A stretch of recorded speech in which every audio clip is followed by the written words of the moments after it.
बिस्मिल्लाहिर्रहमानिर्रहीम। अस्सलामु अलैकुम dear students, welcome back to our YouTube channel. उम्मीद करती हूँ आप सब खैर वाफियत से होंगे। सबसे पहले तो गुज़िश्ता कुछ दिनों से आप लोगों से राब्ता टूट गया था कुछ मसरूफियात की बिना पर, उसके लिए मास्टर चाहती हूँ। अब से इंशाल्लाह रेगुलरली हम लोग लेक्चर्स अपलोड करेंगे। So dear students, anyways today we are going to study glycolysis. So without any delay start करते हैं। Glycolysis, it is also called as glycolytic pathway. अगर अब हम ग्लाइकोलिसिस की टर्म पर गौर करें तो इसके अंदर दो वर्ड्स हैं, glyco and lysis. Glyco means glucose and lysis mean breakdown, यानी कि ग्लाइकोलिसिस एक ऐसा प्रोसेस है जिसके अंदर ग्लूकोज की सेपरेटिंग या ग्लूकोज की ब्रेकडाउन होती है। ओके डियर स्टूडेंट्स, हमने लास्ट लेक्चर में भी ग्लाइकोलिसिस को ब्रीफली डिस्कस किया था। उसमें हमने देखा था कि जो ग्लूकोज का एक मॉलिक्यूल है वो जब सप्लिट होता है, ब्रेकडाउन होता है, तो पायरोविक एसिड के दो मॉलिक्यूल्स बनते हैं और साथ में नेट एनर्जी रिलीज होती है। और इस प्रोसेस के दौरान NAD के दो मॉलिक्यूल्स रिड्यूस हो जाते हैं NADH2 के अंदर। ठीक हो गया।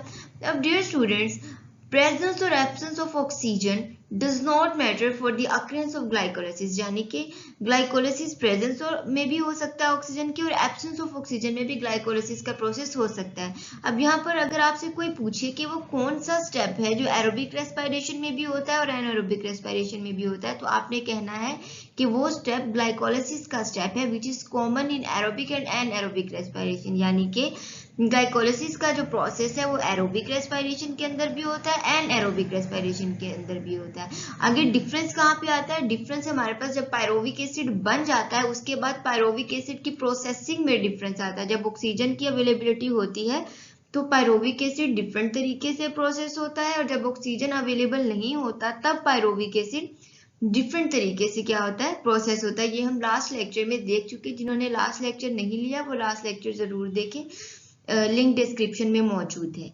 डियर स्टूडेंट्स, नेक्स्ट हम देख लेते हैं रिक्वायरमेंट्स, यानी कि ग्लाइकोलिसिस के जो प्रोसेस है उसको कैरी आउट करने के लिए क्या क्या फैक्टर्स रिक्वायर होते हैं। Number 1 is ATP।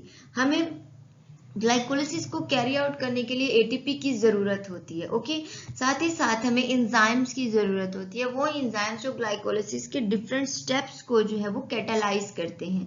एंड को एंजाइम NAD की जरूरत होती है। अब ये जो को एंजाइम NAD है इसका काम क्या होता है? ये को एंजाइम NAD पॉजिटिव को, जो कि ऑक्सीडाइज्ड फॉर्म है NADH की, इस NAD को NADH में कन्वर्ट करने के लिए और NADH को दोबारा से NAD में कन्वर्ट करने के लिए जो इलेक्ट्रॉन ट्रांसपोर्ट का जो सारा सिनेरियो है उसे कोएंजाइम NAD कैरी आउट करता है। ठीक हो गया। अब ये सारी रिक्वायरमेंट्स सेल के कौन से पोर्शन में फुलफिल होती हैं? तो डियर स्टूडेंट्स, ये ATP, ये एंजाइम्स, ये कोएंजाइम्स सेल के साइटोसोल के अंदर मौजूद होते हैं। अब क्योंकि सारी रिक्वायरमेंट्स, वो सारे फैक्टर्स जिन्होंने ग्लाइकोलिसिस को कैरी आउट कराना है वो साइटोसोल के अंदर मौजूद हैं, तो इसीलिए हम कहते हैं कि साइट ऑफ ग्लाइकोलिसिस की जो ग्लाइकोलिसिस अक्रेंस की जो साइट है वो साइटोसोल है। यानी कि ग्लाइकोलिसिस इसीलिए साइटोसोल में होता है क्योंकि वो सारे फैक्टर्स जो ग्लाइकोलिसिस को कैरी आउट करने के लिए जरूरी हैं वो साइटोसोल में मौजूद होते हैं। ठीक हो गया। नेक्स्ट हम देख लेते हैं ग्लाइकोलिसिस के phases. Phases of glycolysis. There are two phases of glycolysis. Number 1 is preparatory phase and number 2 is oxidative phase. Preparatory phase के अंदर हमारे पास ग्लूकोज ब्रेक डाउन होता है और ग्लाइसरल्डिहाइड 3-फॉस्फेट, जिसे हम 3-फॉस्फोग्लाइसरल्डिहाइड भी कहते हैं, और डाईहाइड्रोक्सी एसीटोन फॉस्फेट बनता है। ये दोनों 3 कार्बन शुगर्स हैं। ओके, अब डियर स्टूडेंट्स, प्रिपरेटरी फेज, इसके नाम से ही जाहिर है कि इस फेज के अंदर हमने ग्लूकोज को ब्रेक डाउन के लिए प्रिपेयर करना है। ठीक हो गया। तो इसमें क्या होता है, हम लोग प्रिपरेशन करते हैं, ये प्रिलिमिनरी स्टेप्स है ग्लूकोज की सप्लिटिंग के लिए। ओके, इस प्रोसेस के अंदर ATP के दो मॉलिक्यूल्स यूटिलाइज होते हैं। अब क्योंकि ATP यूटिलाइज हो रही है इसीलिए हम इसको इन्वेस्टमेंट फेज भी कहते हैं कि हमने ATP को इन्वेस्ट किया है इस फेज के अंदर। सिमिलरली ये 5 स्टेप्स के अंदर कंप्लीट होता है जो हमारा प्रिपरेटरी फेज है।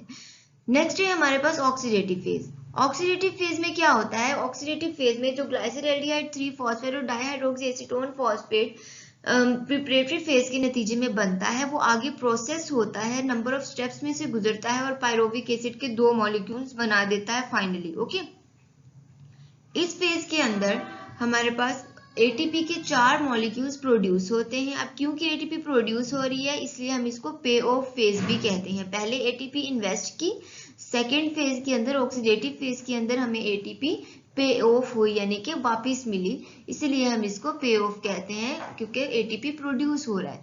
ये वाला जो हमारे पास ऑक्सीडेटिव फेज है इसके भी 5 स्टेप्स होते हैं।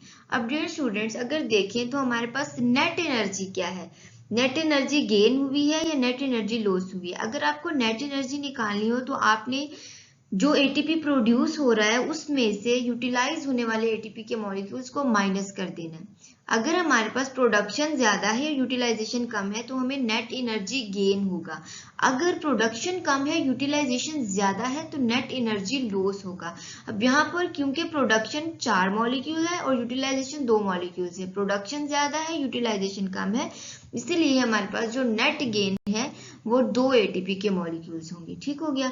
नेक्स्ट हम वन बाय वन इसके बायोकेमिकल पाथवे को देखते हैं कि किस तरह से डिफरेंट स्टेप्स के जरिए से ग्लूकोज 2 पायरुविक एसिड बनाता है। ओके डियर स्टूडेंट्स, सबसे पहले हमारे पास ग्लूकोज का एक मॉलिक्यूल मौजूद होता है जो कि हेक्सोकाइनेज की प्रेजेंस में क्या करता है। काइनेजिस कौन होते हैं? काइनेजिस एटीपी को सेपरेट कराते हैं और जो मॉलिक्यूल हमारे पास मौजूद होता है उसकी फॉस्फोराइलेशन कराता है, यानी कि उसमें फॉस्फेट ऐड करते हैं। अब क्योंकि ग्लूकोज की फॉस्फोराइलेशन करानी है तो हम इसको ग्लूकोकाइनेज भी कह सकते हैं, हेक्सोकाइनेज भी कह सकते हैं। हेक्सो यानी कि 6 कार्बन, ग्लूकोज भी तो 6 कार्बन शुगर है ना, तो यहाँ पर हेक्सोकाइनेज एक एंजाइम आएगा जो एटीपी को सेपरेट करवा के एटीपी में कन्वर्ट कर देगा और इसका जो एक फॉस्फेट ग्रुप है उसको ग्लूकोज के अंदर ऐड कर देगा और ग्लूकोज को ग्लूकोज 6 फॉस्फेट में कन्वर्ट कर देगा। यानी कि एक फॉस्फेट जो एटीपी में से निकला है वो ग्लूकोज के कार्बन नंबर 6 पे जाके अटैच हो जाएगा और ग्लूकोज 6 फॉस्फेट में कन्वर्ट हो जाएगा ग्लूकोज। ओके,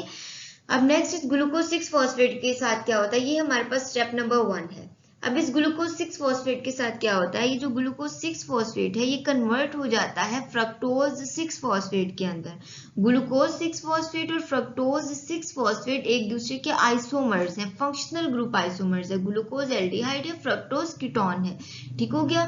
तो ग्लूकोज 6 फॉस्फेट आइसोमेरेज एंजाइम के जरिए से फ्रक्टोज 6 फॉस्फेट के अंदर कन्वर्ट हो जाता है। हर स्टेप के अंदर कोई ना कोई एंजाइम इन्वॉल्व है। आपकी बुक में एंजाइम्स की डिटेल्स नहीं दी गई इसलिए मैं एंजाइम्स की डिटेल्स में नहीं जा रही। अगर आप नेक्स्ट बायोकेमिस्ट्री की डिटेल्स पढ़ेंगे हायर क्लासेस में तो आप एंजाइम्स डिटेल से देखेंगे। फिलहाल के लिए जो हमारी बुक से रिलेटेड है हम वही देखेंगे। तो ग्लूकोज 6 फॉस्फेट फ्रक्टोज 6 फॉस्फेट में कन्वर्ट हो जाता है, ये हमारा सेकंड स्टेप है। अब इस फ्रक्टोज 6 फॉस्फेट के साथ क्या होता है, ये जो फ्रक्टोज 6 फॉस्फेट है ये नेक्स्ट हमारे पास एटीपी का सेकेंड मॉलिक्यूल सेपरेट होता है और एटीपी एडीपी में कन्वर्ट हो जाता है। जब भी एटीपी एडीपी में कन्वर्ट होता है तो एक फॉस्फेट ग्रुप जो है वो हमारे पास जो मॉलिक्यूल रिएक्शन में इन्वॉल्व होता है उसके पास चला जाता है, उसके साथ जाके अटैच हो जाता है। यानी कि अब एटीपी का जो फॉस्फेट ग्रुप निकला है वो फ्रक्टोज 6 फॉस्फेट के मॉलिक्यूल के साथ अटैच होगा और फ्रक्टोज 1,6 बिस फॉस्फेट बना देगा। यानी कि जो फॉस्फेट एटीपी से निकला है वो फ्रक्टोज की पोजीशन नंबर 1 पे आके अटैच हो गया है। पोजीशन नंबर 6 पे पहले से ही एक फॉस्फेट मौजूद था, अब पोजीशन नंबर 1 पर भी एक फॉस्फेट अटैच हो गया है जिसकी वजह से fructose 6 phosphate fructose 1,6 bis phosphate के अंदर कन्वर्ट हो गया। ओके, ये हमारे पास स्टेप नंबर 3 है। नेक्स्ट हमारे पास क्या है, फ्रक्टोज 1,6 बिस फॉस्फेट जो है वो नेक्स्ट क्या करता है, नेक्स्ट प्रोसेस होता है और हमारे पास fructose 1,6 bis phosphate dihydroxy acetone phosphate के अंदर कन्वर्ट हो जाता है। यानी कि फ्रक्टोज 1,6 बिस फॉस्फेट जो है उसके अंदर 6 कार्बन के एटम्स मौजूद हैं। अब ये 6 कार्बन मॉलिक्यूल जब स्प्लिट होगा तो हमारे पास 3 कार्बन मॉलिक्यूल्स के 2 कंपाउंड्स बनेंगे। यानी कि 2 मॉलिक्यूल्स ऐसे बनेंगे जिसके अंदर 3 कार्बन मौजूद होंगे। ओके, और एक फॉस्फेट होगा क्योंकि फ्रक्टोज के अंदर 6 कार्बन और 2 फॉस्फेट हैं। तो जब हम इसको स्प्लिट करेंगे तो हमारे पास 3 कार्बन 1 फॉस्फेट एक मॉलिक्यूल में चले जाएंगे, 3 कार्बन और दूसरा फॉस्फेट जो है वो दूसरे मॉलिक्यूल में चले जाएंगे। तो फ्रक्टोज 1,6 बिस फॉस्फेट की स्प्लिटिंग से हमारे पास डाइहाइड्रोक्सी एसीटोन फॉस्फेट बनेगा और साथ ही साथ ग्लाइसरएल्डिहाइड 3 फॉस्फेट भी बनेगा। ये दोनों मॉलिक्यूल्स जो है वो 3 कार्बन शुगर्स हैं और ये दोनों एक दूसरे के आइसोमर्स हैं। कौन से आइसोमर्स हैं? फंक्शनल ग्रुप आइसोमर्स हैं। ग्लाइसिलएल्डिहाइड 3 फॉस्फेट क्या है? ग्लाइसिलएल्डिहाइड 3 फॉस्फेट एल्डिहाइड है। डाइहाइड्रोक्सी एसीटोन फॉस्फेट हमारे पास कीटोनिक शुगर है। ओके, अब ये दोनों क्योंकि आइसोमर्स हैं तो ये एक दूसरे में के साथ इंटर कन्वर्टेड है, यानी कि एक एंजाइम होता है जो इन दोनों को आपस में इंटर कन्वर्ट कर सकता है, यानी कि ग्लाइसिलएल्डिहाइड 3 फॉस्फेट डाइहाइड्रोक्सी एसीटोन में एसीटोन फॉस्फेट में कन्वर्ट हो सकता है और डाइहाइड्रोक्सी एसीटोन फॉस्फेट ग्लाइसिलएल्डिहाइड 3 फॉस्फेट के अंदर कन्वर्ट हो सकता है।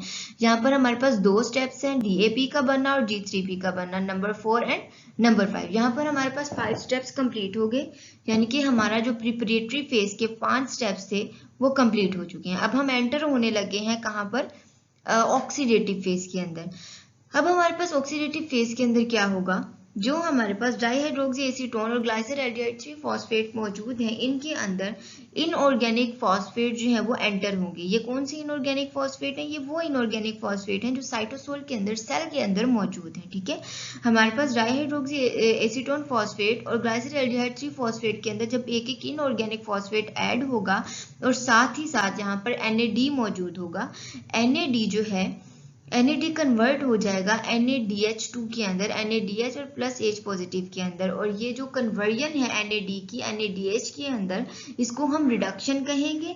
और हमारे पास ये रिडक्शन कौन से एंजाइम की प्रेजेंस में होगी? NAD कोएंजाइम की प्रेजेंस में होगी। ओके, अब ये जो स्टेप है ना NADH का बनना, ये एक ऑक्सीडेशन रिडक्शन रिएक्शन है। किस तरह से? क्योंकि यहाँ पर हमारे पास जो 3 कार्बन शुगर्स DAP और ग्लाइसिलएल्डिहाइड 3 फॉस्फेट हैं वो ऑक्सीडाइज हो रहे हैं खुद, और हमारे पास NAD को रिड्यूस करके NADH बना रहे हैं। जो हमारे पास 3 कार्बन शुगर्स हैं उनकी ऑक्सीडेशन हुई और NAD NADH में कन्वर्ट हुआ तो NAD की रिडक्शन हुई, और इसको, इस ऑक्सीडेशन रिडक्शन रिएक्शन को कैरी आउट करने वाला जो एंजाइम है उसे NAD कोएंजाइम कहते हैं, जिसने 3 कार्बन शुगर से इलेक्ट्रॉन रिसीव करके NAD को दिया और इसकी रिडक्शन कर दी। ओके, जब हमारे पास दो इनऑर्गेनिक फॉस्फेट दोनों साइड्स पे ऐड हुए और NADH बना, तो इसके साथ साथ हमारे पास जो प्रोडक्ट्स बनते हैं अल्टीमेटली वो होते हैं 1,3-bis फॉस्फोग्लाइसरेट, यानी कि DAP भी 1,3-bis फॉस्फोग्लाइसरेट में कन्वर्ट हो गया और G3P भी 1,3-bis फॉस्फोग्लाइसरेट के अंदर कन्वर्ट हो गया। ये हमारे पास स्टेप नंबर 6 है ग्लाइकोलिसिस का। अब नेक्स्ट 1,3-bis फॉस्फोग्लाइसरेट के साथ क्या होता है? यहाँ पर हमारे पास 1,3-bis फॉस्फोग्लाइसरेट 3 फॉस्फोग्लाइसरेट के अंदर कन्वर्ट हो जाता है। अब आप देख सकते हैं जो 3 फॉस्फोग्लाइसरेट है उसके अंदर एक फॉस्फेट है और 1,3-bis फॉस्फोग्लाइसरेट के अंदर 2 फॉस्फेट के मॉलिक्यूल्स थे। ऐसा है।